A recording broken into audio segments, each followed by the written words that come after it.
మా latest videos కోసం మా ఈ తెలుగు న్యూస్ ఛానల్ సబ్స్క్రైబ్ చేసి గంట సింబల్ యాక్టివేట్ చేసుకోండి.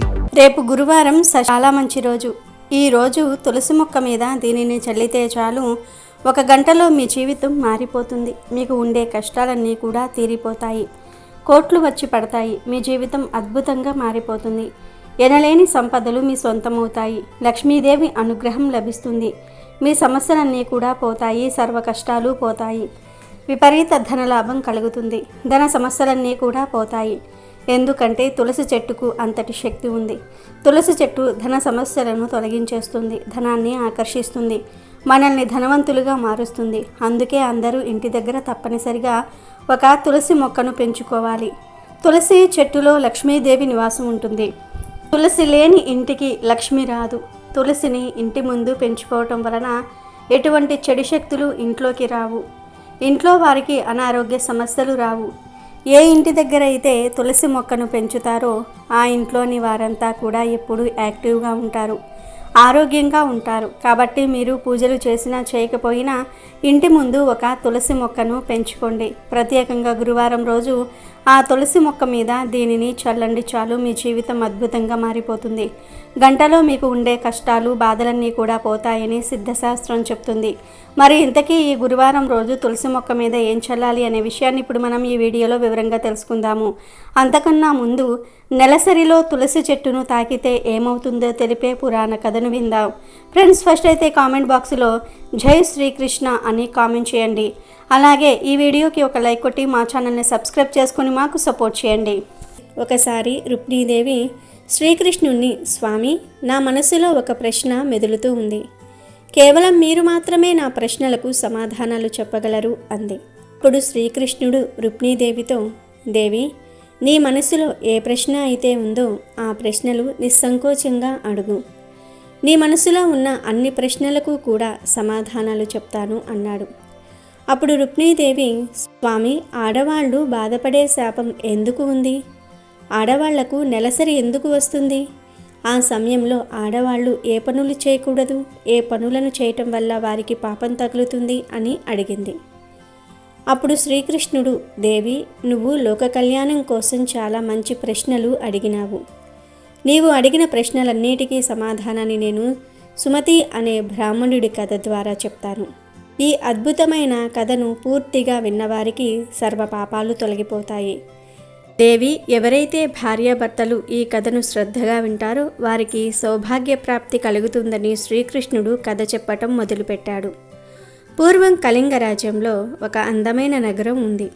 ఆ నగరంలో సుమతి అనే ఒక బ్రాహ్మణుడు నివసిస్తూ ఉన్నాడు. సుమతి అన్ని వేదాలను, శాస్త్రాలను చదివినవాడు మరియు మంచి గుణవంతుడు, దైవభక్తి కలిగినవాడు. అతని ప్రతిరోజు యజ్ఞాలు, యాగాలు, దాన ధర్మాలు చేస్తూ ఉండేవాడు. సుమతి భార్య కూడా ఎంతో సుగుణవంతురాలు, పతివ్రత, ధర్మాన్ని పాటించే స్త్రీ. ఒకసారి సుమతి తన ఇంట్లో సత్యనారాయణ స్వామి వ్రతాన్ని చేశాడు. ఆ వ్రతానికి నగరంలో ఉన్న బ్రాహ్మణులను అందరినీ కూడా పిలిచాడు. అలాగే నగరంలో ఉన్న ప్రజలందరినీ కూడా భోజనాలకు పిలిచాడు. సుమతి బ్రాహ్మణులందరికీ కూడా విధిపూర్వకంగా సేవలు చేశాడు. వారిని గౌరవించి అతిథి సత్కారాలు చేశాడు. ఆ బ్రాహ్మణులందరికీ కూడా పంచభక్ష పరమాన్నాలతో తయారు చేసిన భోజనం పెట్టాడు. భోజనాలు పూర్తయిన కొంచెం సేపు తర్వాత ఆ బ్రాహ్మణులందరూ అక్కడి నుంచి వెళ్ళిపోయారు. ఆ తర్వాత ఆకలితో ఉన్న పేదవారందరికీ కూడా భోజనాలు పెట్టాడు సుమతి. ఇలా తన వ్రతాన్ని విజయవంతంగా పూర్తి చేసి తర్వాత తన గుమ్మంలోనికి అడుగుపెట్టాడు. ఆ గుమ్మం ముందు ఒక కుక్క, ఎద్దు మాట్లాడుకుంటూ ఉన్నాయి. ఆ కుక్క, ఎద్దు మాట్లాడుకునే మాటలన్నిటినీ కూడా విన్న బ్రాహ్మణుడు ఆశ్చర్యపోయాడు. ఎందుకంటే ఆ కుక్క, ఆ ఎద్దు ఎవరో కాదు, అవి గత జన్మలో సుమతి యొక్క తల్లిదండ్రులు. సుమతి తల్లిదండ్రులు పూర్వజన్మలో చేసిన పాపాల వల్ల ఈ జన్మలో కుక్క మరియు ఎద్దులుగా జన్మించారు. ఇదంతా అక్కడి నుంచి గమనిస్తున్న సుమతి, వీళ్ళు ఏ పాపం చేయటం వల్ల ఇలా కుక్క మరియు ఎద్దుగా జన్మించారు? అప్పుడు వీరిని ఉద్ధరించడానికి నేనేం చేయాలి అని ఆలోచిస్తూ రాత్రంతా కూడా నిద్ర కూడా పట్టలేదు. అతను రాత్రంతా ఆలోచించి చివరికి తను ఇలా అనుకున్నాడు, నా ఈ సమస్యకు పరిష్కారం తెలియజేయాలంటే రేపు నా గురువుగారి దగ్గరకు వెళ్లాల్సిందే అనుకున్నాడు. మరుసటి రోజు తెల్లవారుగానే సుమతి తన గురువు దగ్గరికి వెళ్ళాడు. సుమతిని చూసిన గురువు, ఏమిటి శిష్య ఇలా వచ్చావు అని అడిగాడు. అప్పుడు సుమతి, గురువుగారు, నేను చాలా బాధలో ఉన్నాను, నన్ను ఈ బాధలో నుంచి మీరే బయటకు పడవేయాలి అని అన్నాడు. అప్పుడు ఆ గురువు, శిష్య, నీకు ఎలాంటి సమస్య ఉన్నా నేను తీర్చే ప్రయత్నం చేస్తాను, నీ సమస్య ఏమిటో నాకు చెప్పు అన్నాడు. అప్పుడు సుమతి, గురువుగారు, నిన్న నేను మా ఇంట్లో సత్యనారాయణ వ్రతం చేశాను. అనేక మంది బ్రాహ్మణులను పిలిచి అతిథి సత్కారాలు చేశాను. ఆకలితో ఉన్న వారికి భోజనాలు పెట్టాను. భక్తిపూర్వకంగా భగవంతుడికి పూజలు చేశాను. అప్పుడు మా ఇంటి గుమ్మం దగ్గర ఒక ఎద్దును ఒక కుక్కను చూశాను. ఆ రెండు మా ఇంటి ద్వారం దగ్గర ఇలా మాట్లాడుకుంటున్నాయి. ఆ కుక్క ఆ ఎద్దుతో, స్వామి, ఈరోజు ఒక సంఘటన జరిగింది. మన కుమారుడు ఇంట్లో బ్రాహ్మణుల కోసం తయారు చేసిన పాలకుండలో ఒక పాము విషాన్ని కక్కింది. ఆ పాలతోనే భోజనం తయారు చేస్తారు. ఆ భోజనాన్ని ఎవరైతే తింటారో వాళ్ళందరూ కూడా చనిపోతారు. అందుకే నేను ఆ కుండలోని పాలను తాగేశాను. ఆ పాలు తాగుతున్న సమయంలో మన కోడలు నన్ను చూసింది. దాంతో ఆమె నన్ను ఒక కర్రతో బాగా కొట్టింది. నాకు శరీరంలోని భాగాలన్నీ కూడా నొప్పిగా ఉన్నాయి. అందువల్ల నేను ఏమీ చేయలేక అక్కడి నుంచి వచ్చి వేశాను అని చెప్పింది. ఆ మాటలు విన్న ఎద్దు చాలా బాధపడింది. అలాగే ఎద్దు తన వృత్తాంతం చెప్పటం మొదలుపెట్టింది. నేను పూర్వజన్మలో ఈ సుమతికి తండ్రిని. సుమతి వచ్చిన వారందరికీ భోజనం పెట్టి పంపించాడు. కానీ కనీసం నాకు గడ్డిని కూడా వేయలేదు. అందువల్ల నేను చాలా దుఃఖంలో ఉన్నానని మాట్లాడుకుంటుంటే నేను విన్నాను. ఆ మాటలు నాకు ఎంతో బాధను కలిగిస్తూ ఉన్నాయి. గురువుగారు, నేను ఎప్పుడు ఎటువంటి పాపాలు చేయలేదు. ఎన్నో ధర్మ కార్యాలను చేశాను. నా తల్లిదండ్రులు ఎందుకు ఇన్ని కష్టాలు అనుభవించాల్సి వచ్చింది? ఆ విషయాలు తెలుసుకోవాలని నేను మీ దగ్గరికి వచ్చాను. దయచేసి మీరు మీ యోగ దృష్టితో లేదా మీ యోగ శక్తితో దీనికి కారణం తెలుసుకుని చెప్పండి. అలాగే నా తల్లిదండ్రులకు ముక్తి పొందాలంటే నేనేం చేయాలో చెప్పండి అన్నాడు. అప్పుడు ఆ గురువు జ్ఞాన ముద్రలో కూర్చుని యోగ మార్గంతో వారి పాపకర్మలను చూశాడు. కొంత సమయానికి ఆ గురువుగారు యోగ మార్గం నుంచి తేలుకొని, శిష్య, నీ తల్లిదండ్రులు పూర్వజన్మలో ఎంతో పెద్ద పాపాన్ని చేశారు. ఆ పాపాల కారణంగానే ఇటువంటి దుస్థితిని అనుభవించవలసి వస్తుంది అన్నాడు. ఆ మాటలు విన్న సుమతి, గురువుగారు, ఆ పాపమేమిటో నాకు వివరంగా చెప్పండి అన్నాడు. అప్పుడు ఆ గురువుగారు, శిష్య, ఎద్దు రూపంలో ఉన్న మీ తండ్రి ఏకాదశి వ్రతం చేశాడు. కానీ ఆయన ఆ రోజు భోజనం కూడా చేశాడు. ఆయన ఆ రోజు ఎటువంటి దాన ధర్మాలు చేయలేదు. తన పితృదేవతలకు శ్రాద్ధ కర్మలను కూడా విధిపూర్వకంగా నిర్వహించలేదు. నీ తండ్రి పూర్వజన్మలో బహిష్ట సమయంలో నీ తల్లితో సంభోగించాడు. ఆ పాపం కారణంగానే ఈ జన్మలో నీ తండ్రికి ఎద్దు జన్మ లభించింది. ఇప్పుడు నీ తల్లి గురించి చెప్తాను విను. నీ తల్లి నెలసరి సమయంలో భోజనాన్ని వండింది. బహిష్ట సమయంలో ఉండగా భగవంతుడికి పూజలు చేసింది. తులసి మాతకు నీటిని పోసింది. ఆ సమయంలో కూడా వంట సామాన్లు తాకింది. ధనాగారాన్ని తాకింది. నెలసరి సమయంలో విడిగా కూర్చోలేదు. ఇంట్లో ఉన్న వస్తువులన్నీ కూడా తాకింది. భగవంతుడికి నైవేద్యాన్ని పెట్టింది. ఆ కారణంగానే ఆమెకు మహాపాపం తగిలింది. నెలసరి సమయంలో మహిళలు 3 రోజులు అపవిత్రంగా ఉంటారు. ఆ సమయంలో మహిళలు పూజలు లాంటి కార్యక్రమాలు చేయకూడదు. మహిళలు ఆ 3 రోజుల పాటు తమ తలను కూడా అంటుకోకూడదు. అలా చేస్తే భర్త యొక్క ఆయుష్ తగ్గిపోతుంది. మహిళలు అలాంటి సమయంలో ఉండగా మొక్కలను మరియు వృక్షాలను తాకకూడదు. ఆ సమయంలో మహిళలతో ఎటువంటి సంబంధం పెట్టుకోకూడదు. ఒకవేళ సంబంధం పెట్టుకుంటే వారికి బ్రహ్మహత్య చేసిన పాపం అంటుకుంటుంది. ఆ సమయంలో మహిళలు ధరించిన వస్త్రాలను ఎవరైతే తాకుతారో వారికి కూడా పాపం అంటుకుంటుంది. స్త్రీలు 4వ రోజు స్నానం చేసిన తర్వాతే పవిత్రమవుతారు. ఈ కారణం వల్లే మీ తల్లికి కుక్క జన్మ లభించిందని చెప్పాడు. అప్పుడు సుమతి, గురువుగారు, ఈ సమస్యకు నాకు పరిష్కారం చెప్పండి అన్నాడు. నువ్వు ఏదైనా ఒక అమావాస్య నాడు నీ తల్లిదండ్రుల కోసం పిండ ప్రదానం చెయ్యి, దానాలు చెయ్యి, ఆవుకు సేవ చెయ్యి, నీ తల్లిదండ్రులకు ముక్తి కలగాలని ప్రార్థన చెయ్యి. అలాగే భాద్రపద శుక్ల పంచమి నాడు రిషి పంచమి వ్రతాన్ని చెయ్యి. ఆ వ్రతం చాలా మహత్యమైనది. ఈ రిషి పంచమి వ్రతాన్ని చేస్తే అంటు ముట్టు వలన వచ్చే దోషాలన్నీ కూడా పోతాయి. నీ తల్లిదండ్రులకు మంచి జరుగుతుంది అని చెప్తాడు. తన గురువుగారు చెప్పినట్లే చేస్తాడు సుమతి. దాంతో కుక్క, ఎద్దు రూపాలలో ఉన్న ఆయన తల్లిదండ్రులు తమ దేహాలను వదిలి పుణ్యలోకాలకు తరలిపోతారు. కాబట్టి దేవి, నీకు ఆడవాళ్ళు నెలసరి సమయంలో ఎటువంటి పనులు చేయకూడదు అనే విషయాన్ని స్పష్టంగా చెప్పాను. ఇప్పుడు నీకు ఏ కారణం వల్ల మహిళలు ఈ బాధను అనుభవిస్తున్నారో కూడా చెప్తాను, విను. త్వష్ట అనే ప్రజాపతికి సర్వ విజ్ఞానపరుడైన విశ్వరూపుడు అనే కొడుకు పుట్టాడు. అతనికి 3 తలలు ఉంటాయి. విశ్వరూపుడు ఒక నోటితో సురాపానము, ఇంకో నోటితో సోమాపానము, 3వ నోటితో అన్నము తినేవాడు. దేవతలు అతనికి గురువు స్థానం కల్పించారు. ఇంద్రుడు అతని వద్ద నారాయణ కవచం ఉపదేశంగా పొందాడు. అయితే విశ్వరూపుడు రాక్షసులకు కూడా యజ్ఞభాగం కల్పిస్తున్నాడని తెలిసి ఇంద్రుడు అతని తలలు ఖండించాడు. గురుస్థానంలో ఉన్న విశ్వరూపుడిని, పైగా నారాయణ కవచం ఉపదేశించిన సర్వశ్రేష్ఠుని చంపి ఇంద్రుడు బ్రహ్మహత్యా దోషము మూటకట్టుకున్నాడు.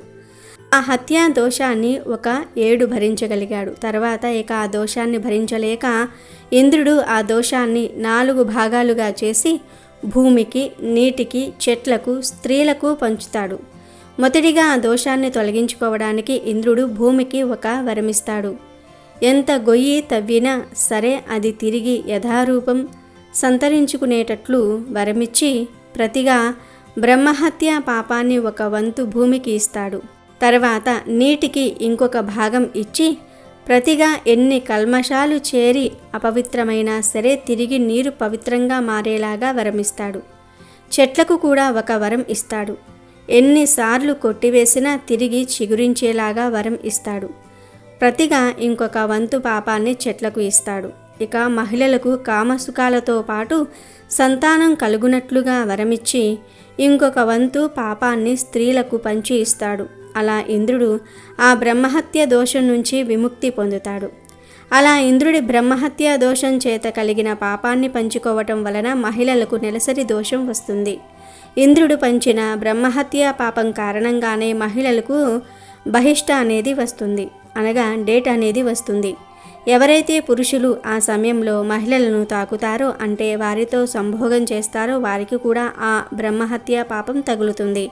అందుకే నెలసరి సమయంలో భార్యాభర్తలు కలవకూడదని ఈ కథ ద్వారా శ్రీకృష్ణుడు రుక్మిణీదేవి అడిగిన ప్రశ్నలకు సమాధానం చెప్తాడు. ఇక వీడియోలోకి వస్తే, పురాణాల ప్రకారం తులసి చెట్టును లక్ష్మీదేవి స్వరూపంగా భావిస్తారు. అందుకే శ్రీ మహావిష్ణువుకు తులసిని సమర్పిస్తారు. మనం తులసి మొక్క అంటేనే అతి పవిత్రంగా భావిస్తాము. ఎందుకంటే తులసి మొక్క రోజులో 22 గంటల పాటు ఆక్సిజన్ను విడిచిపెడుతుందని పరిశోధనల ద్వారా తేలింది. అందుకే తులసిని ప్రతిరోజు పూజించమని పెద్దలు చెప్పారు. మన పూర్వీకులు దేనినైనా పూజించమన్నారు అంటే అందులో ఆధ్యాత్మిక, ఆరోగ్య, వైజ్ఞానిక కారణాలు తప్పకుండా ఉంటాయి. సాధారణంగా అన్ని మొక్కలు, చెట్లు ఉదయం మొత్తం కార్బన్ డైఆక్సైడ్ పీల్చుకుని ఆక్సిజన్ను వదులుతాయి. రాత్రి సమయంలో ఉదయం తాము పీల్చుకున్న కార్బన్ డైఆక్సైడ్ మొత్తాన్ని పర్యావరణంలోనికి విడిచిపెడతాయి. కానీ తులసి మాత్రం రోజులో 22 గంటల పాటు ఆక్సిజన్ను విడిచిపెడుతుందని పరిశోధనలో తేలింది. వృక్షజాతిలో మరే మొక్కకి ఇంతటి ప్రత్యేకత లేదు. తులసి ఔషధగని. తులసిలో ప్రతి భాగం ఆయుర్వేద చికిత్సలో వాడుతారు. తులసికి ఉన్న ఘాటైన వాసన కారణంగా తులసి వాసన వ్యాపించినంత మేర ఈగలు, దోమలు, పాములు రావు. అందుకే మన సాంప్రదాయంలో ఇంటి ముందు, వెనుక కూడా తులసి మొక్కను పెట్టి పూజించమన్నారు పెద్దలు. తులసి ఎంత గొప్పదంటే, తులసి వనంలో పెట్టిన శవం తొందరగా చెడిపోదని మన ఆయుర్వేద గ్రంథాలు చెప్పాయి. తులసి చెట్టు కాలుష్య ప్రభావాన్ని తగ్గిస్తుంది.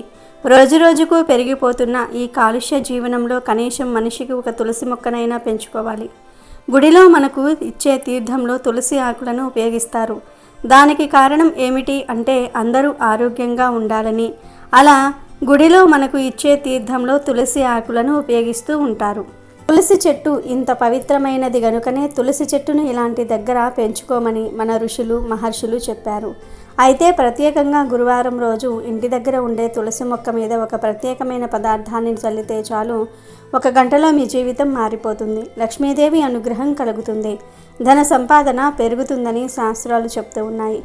ఏమీ లేదు, గురువారం రోజు చక్కగా ఉదయం లేదా సాయంత్రం సంధ్యా సమయంలో 6 గంటల 15 నిమిషాల నుండి 7 గంటల 30 నిమిషాల మధ్యలో చక్కగా ఒక గ్లాసును తీసుకొని దానిలో కొంచెం గోపంచకం వేయండి. అంటే ఒక 5 స్పూన్ల గోపంచకం వేయండి.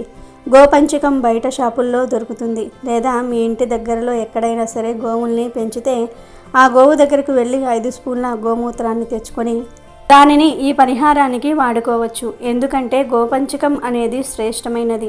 ఈ గోపంచకానికి మన కష్టాలను తొలగించే శక్తులు ఉంటాయి కనుక గోపంచకం తీసుకొని దానిలో చిటికెడు కుంకుమను కలపండి. అలాగే ఒక 1 స్పూన్ ధనియాలు తీసుకొని వాటిని పొడి చేసేసి ఈ పంచకంలో కలిపేయండి. ఎందుకంటే ధనియాలు చాలా గొప్పవి. ధనియాలతో ఎటువంటి పరిహారాలు చేసినా 100కు 100% ఫలితాలు వస్తాయి. ధనియాలు మన కష్టాలను పోగొడతాయి, ధనాన్ని తెచ్చిపెడతాయి, చెడును పారద్రోలుతాయి. అలాగే కుంకుమ కూడా ఎంతో పవిత్రమైనది. కుంకుమతో చేసే పరిహారాలు బాగా అనుకూలిస్తాయి, మంచి ఫలితాలను తెచ్చిపెడతాయి. కనుక వీటన్నిటిని ఒక రాగి లేదా గాజు గ్లాసులో వేసుకొని బాగా కలిపేసి ఆ తర్వాత ఈ పంచకాన్ని తీసుకుని వెళ్ళి తులసి చెట్టు మీద చల్లండి. ఈ చేతితో చల్లండి, మొత్తం చల్లేయండి. అలా చల్లిన తర్వాత 3 సార్లు తులసి చెట్టు చుట్టూ ప్రదక్షిణ, ఒక నమస్కారం చేసుకొని మీ కోరికను చెప్పుకోండి. అంతే. ఇలా 3 గురువారాలు చేయండి. ఈ చిన్న పరిహారం చేస్తే గంటలోనే ఫలితాలు వస్తాయి. గంటలోనే మీరు ఏదో ఒక శుభవార్త వింటారు. మీ జీవితం మారిపోతుంది. లక్ష్మీదేవి అనుగ్రహంతో మీరు ధనవంతులుగా మారుతారు. కనుక అందరూ గుర్తుపెట్టుకుని గురువారం రోజు తులసి చెట్టు మీద ఈ పదార్థాన్ని చల్లి మీ జీవితాన్ని మార్చుకుని ఆనందంగా జీవించండి. అమెజాన్లో బెస్ట్ డిస్కౌంట్స్ కోసం వీడియో డిస్క్రిప్షన్లో లింకు ఉంది, చూడండి. అలాగే మా టెలిగ్రామ్ ఛానల్ సబ్స్క్రైబ్ చేసుకోండి.